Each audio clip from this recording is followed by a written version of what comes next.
বাচ্চারা এখান থেকে সবাই একটা একটা করে কাগজ নিয়ে যাও। আরে স্যারের হাতে এত বড় বন্দুক, আমাদের তো ভয় করছে। বাচ্চারা বসো সবাই।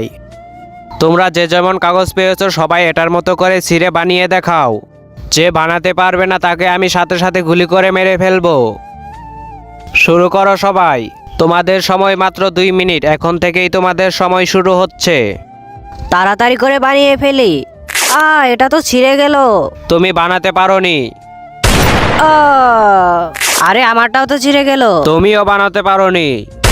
আ আরে ওরা কেউই তো বানাতে পারলো না, আমিও যদি বানাতে না পারি তাহলে তো আমাকেও গুলি করে মেরে ফেলবে। আইডিয়া। বন্ধুরা তোমরা কি মনে করো সে কি ওমান বানাতে পারবে? কমেন্ট করে জানাও। আর সেটি দেখার আগে চলো তোমাদেরকে একটি ম্যাজিক শিখিয়ে দেই। প্রথমে ভিডিওতে লাইক করবে, তারপর চ্যানেলটিকে সাবস্ক্রাইব করবে, তারপর রিমিক্সে গিয়ে ইউজ দিস সাউন্ডে ক্লিক করো আর দেখো ম্যাজিক। তো দেরি না করে তুমিও করে ফেলো। তাড়াতাড়ি করে কেচি দিয়ে কেটে ওমান বানিয়ে ফেলি। স্যার এই যে আমি বানাতে পেরেছি। ঠিক আছে তুমি জিতে গেছো। ইয়ে